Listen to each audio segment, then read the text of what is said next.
soir. J'espère que vous appréciez cette soirée particulièrement athée. Il n'y en a pas beaucoup des comme ça.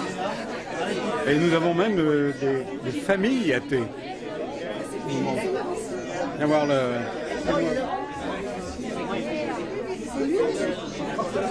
Marie, oui, oui. Non, pas moi, Jean. Dans le site internet, c'est l'idée de... Mais dites-moi, est-ce que les athées font aussi des enfants?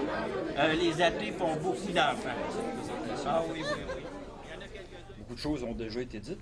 On espère que ça sera mis au programme du cours d'éthique et culture religieuse. En fait, on se bat contre le volet culture religieuse parce que justement, la présence de l'athéisme est complètement occultée. C'est un terme jugé tabou. C'est une des raisons pour lesquelles j'avais pensé de solliciter ces auteurs et que j'avais soumis le projet avec Normand Baillargeon, qui a embarqué tout de suite. On s'est croisés, demandé dans un autre lancement. Je dis, il faudrait faire quelque chose là-dessus. Il a dit oui, on a lancé l'invitation. L'idée était de répondre, en fait, aux prétentions des croyants qui disent que les incroyants, il doit leur manquer quelque chose.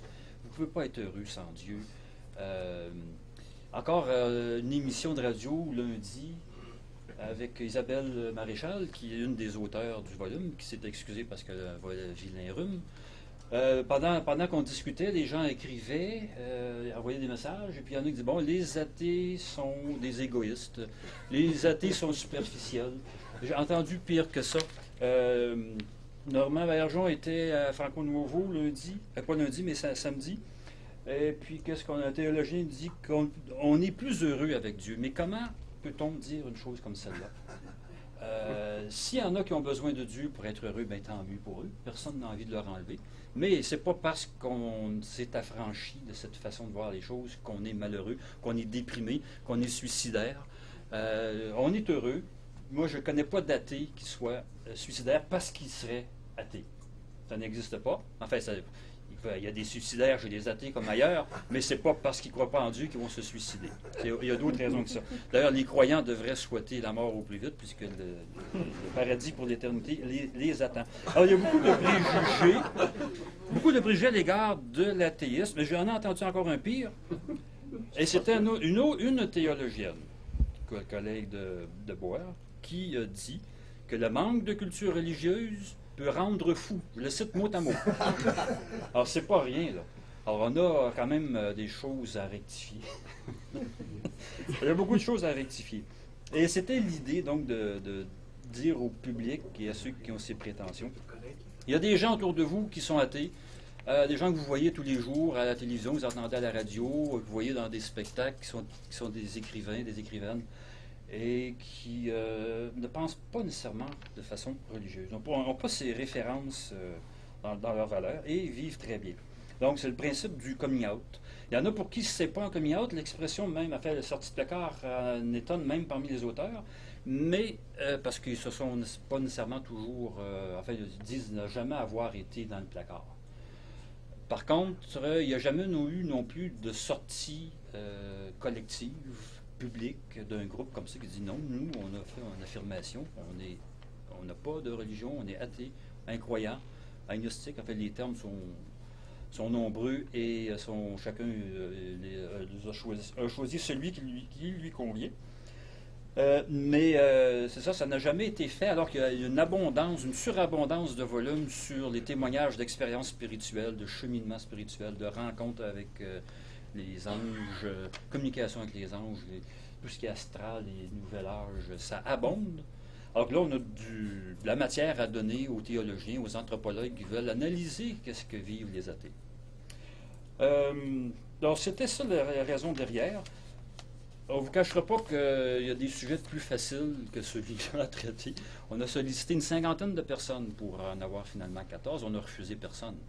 On a pris les témoignages tels qu'ils nous ont été acheminés par les auteurs. C'est peut-être un indice du fait que c'est encore pas évident là, de s'exprimer, de se manifester sur ces questions-là. Donc, on veut affirmer qu'on est des humains à part entière, qu'on est socialement engagés, qu'on est psychologiquement équilibrés, qu'on ne mange pas nos enfants. Sauf avec du sel. Et ce qui est intéressant, bon, j'entends Justin Tachereau. Non, c'est pas moi qui ai dit ça, c'est lui qui a dit ça. C'est qu'on a en fait des gens de différents milieux, en fait, de différentes professions. On voulait avoir un éventail assez large. Il n'y a que 4 femmes. C'est pas parce qu'on a voulu éliminer des femmes. On a sollicité également plusieurs. Mais 4 sur 14, c'est pas loin de ce qu'on retrouve dans l'athéisme, dans les sondages. C'est comme dans les villes. C'est un tiers femme, 3 tiers hommes. Comme dans les voilà. Alors, on n'est pas loin de la représentativité de ce côté-là. On est en fait légèrement dessus. Alors, ben voilà, moi je pense qu'on a réussi quand même à ramasser un bon gratin, c'est ça, oui, d'auteurs. Il y a déjà les réactions médiatiques sont même assez bonnes. Là. Les médias sont intéressés et le public est intéressé également par ce sujet.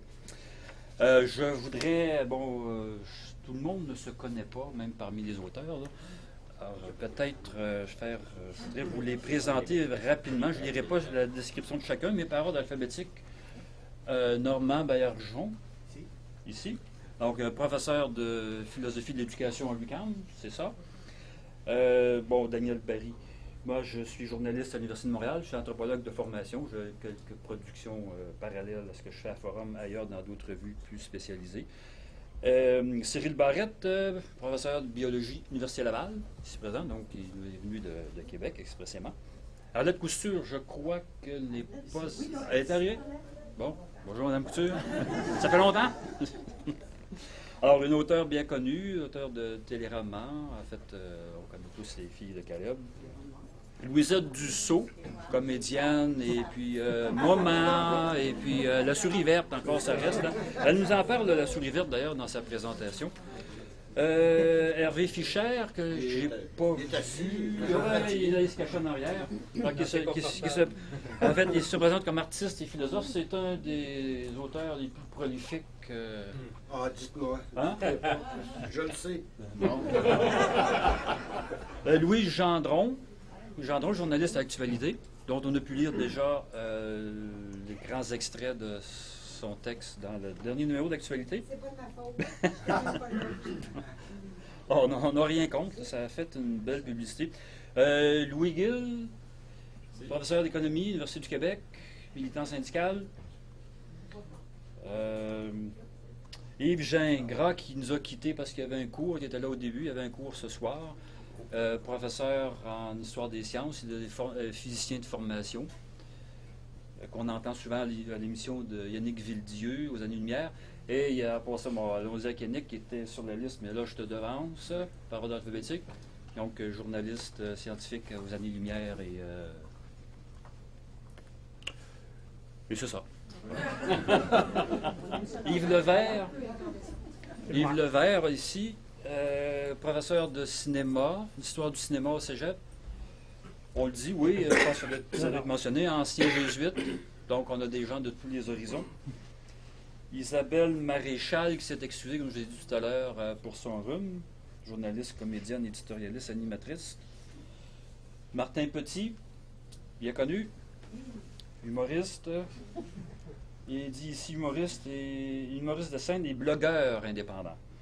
Justin Tachereau, lui, il signe un humain, c'est ça? Individu. Un individu. Un individu dans ses textes. Et puis Yannick Villedieu, dont je vous ai présenté. Alors, et voilà cette belle équipe. Je vous remercie tout le monde d'avoir accepté cette invitation, qui n'était pas nécessairement évidente pour tout le monde. Je ne sais pas si Normand, tu as des choses à rajouter. Très bien fait ça. Ouais. Bon, alors, je vous remercie beaucoup.